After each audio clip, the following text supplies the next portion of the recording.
How y'all are? This is your buddy George Jones over here at the Bergen. Oh, wait a minute. I'm over here in the gun room.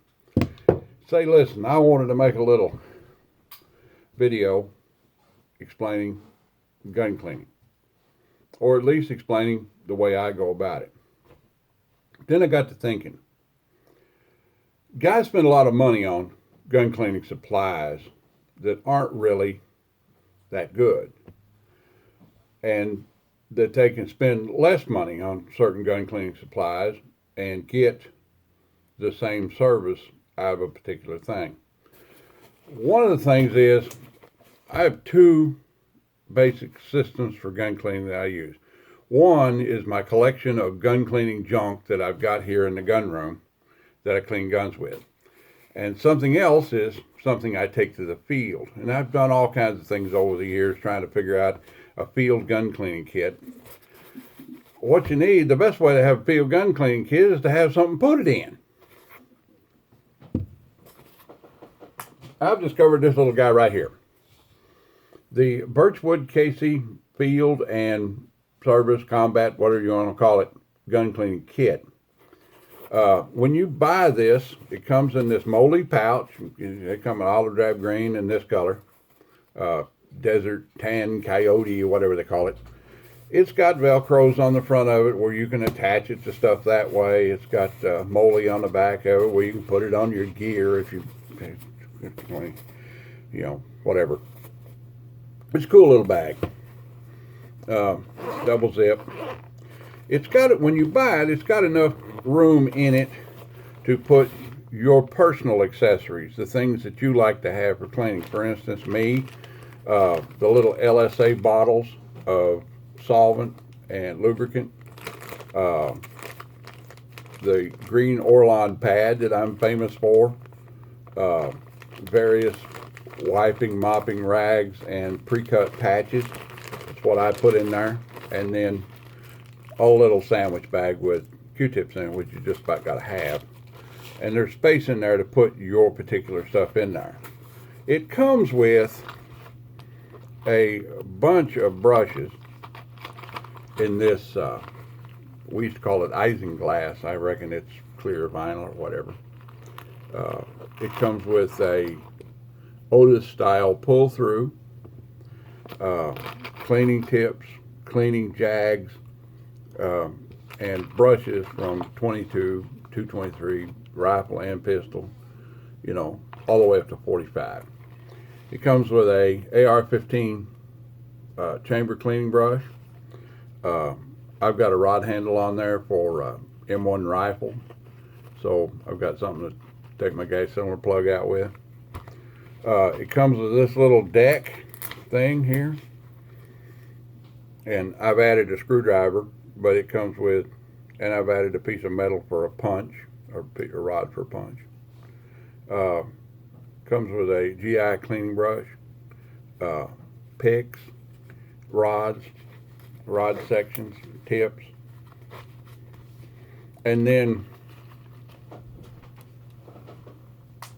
this guy, which I thought was too big, so I cut half of it off, but it's your handle for your rods, and it's also got a little hourglass shaped thing in here for you to put through the end of your Otis pull through and pull it out. Pretty handy. And then extra space for accessories that you want to put in it, like that. Overall, pretty good little kit. Costs about 25 bucks, and I think it's worth 25 bucks just to have the pouch that's soft and packable, and you can take it out the field, put it in your gun bag, put it in your call out bag, whatever you need to do, so you've got something. Gun scrubber is a product that people use a lot of. Gun scrubber costs about $6 for a can, about, that tall. I use brake parts cleaner instead of gun scrubber. This is about $1.59 for this big tall can. Get it at the parts house. This brand is GRC, Gurley Refining Corporation. You see this around. It's as good, if not better, than gun scrubber. Now you have to remember, just like gun scrubber, don't get that crap in your eyes. Have safety glasses on when you're spraying it. Heavy lubricant. Some guns require heavy lubricant. For a heavy lubricant, I use Swan's mineral oil. Now, my machinist desktop reference book says that food grade mineral oil has the highest viscosity, retention at heat of any lubricant you can use in your shop. So I just get I don't know, a pint bottle of it is like 69 cents at the dollar store and makes an outstanding lubricant. Won't sweat off when it gets hot and won't freeze. Okay? And just transfer it into the bottle that you like to use. Light lubrication. This stuff is the bomb. This is Ballistol. Now, Ballistol is a German manufactured thing, and they had this stuff in service with their military well before the First World War. You can get it in a pump bottle like this, put your own head on it. You get it in an aerosol bottle like this. It comes in little wipes. If you can't find it, you can go to their website, and there's a gentleman over there that runs their website that will gladly send you a can of it, this of it, whatever. It's a really, really neat product. Most pro shooters will shoot Ballistol. WD-40.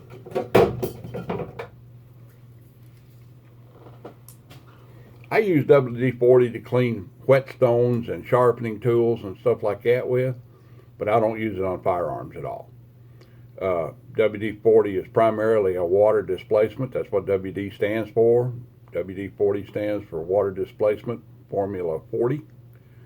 And it's a pretty good temporary lubricant, you know, for all kinds of stuff, but it's not good for guns. It gets down in the action of a gun.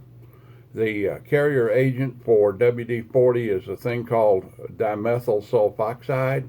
It's a solvent.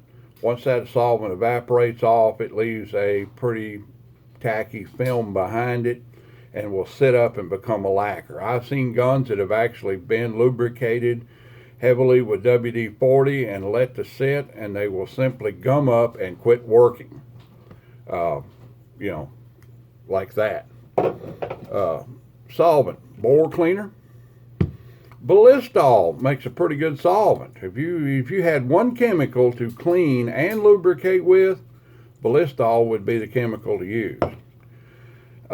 This is GI bore solvent, and you can buy this surplus store. A can like this generally costs between $12, $15 a gallon. Birchwood Casey solvent comes in a little 4.5 ounce bottle and costs $5. This has got like 100 of those in it, and it's like $12 to $15 at Army surplus stores. Vendors at the gun show have got it. Different things, just good old-fashioned GI bore solvent. Let's talk about sight paint for a minute while we got a minute. I just cleaned this guy. I don't know if you can see it or not. This gun came without highlighted sights on it. Let's get a flashlight and see if we can highlight them, light them up there where we can see them. Okay? I just highlighted those rear sights and highlighted the front sight. I did yellow on the back and if you can see it there, orange on the front. Okay. There are several brands of sight paint. Every one of the dedicated sight paints that I ever bought and tried to use, regardless of how much I degreased or roughed up or whatever I did, came off. And most of the time come off first trip to the range. I have discovered this.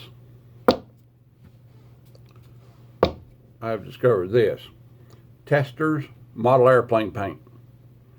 I've got a Model 15 around here someplace with Tester's orange model airplane paint on the front sight. It's been on there for 5 or 6 years. It's been on there before I had my cataract surgery.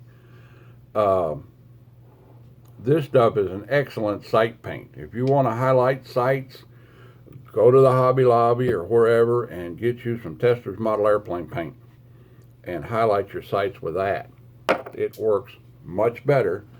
And a bottle of this is, oh, I don't know, $1.50, $1.80, something like that. And a fifth of this size sight paint is like $10. So, you know, you can do it a little bit cheaper on things and do a lot better for you. Keep them clean. They run. I know people that say, well, I don't clean mine until the point of failure. That's what I like to refer to as wrong. Powder fouling. What powder fouling is little microscopic cinders that you're running back and forth in the action of that gun. Okay? You take it out, shoot it, bring it in, clean it. There's a couple of reasons you should. One is it makes the gun work a lot better if it's clean and lubricated and maintenance. One of the things you got to think about is if you're a concealed carrier and you get into a shooting situation and you don't have to fire but somebody else did, if you've got a dirty gun, you can't prove you didn't fire. So you need to keep them clean and keep them running, and you can keep them clean and keep them running on the cheap and do a good job. Well, a little something to think about. Marksmanship, gun handling tip for you. If you like my content, like-a-tate, share-a-fi, commentate, and subscribe. Click on the old Patreon link if you'd like to support my channel. And like that, we appreciate y'all coming out and looking and seeing and talking and sharing.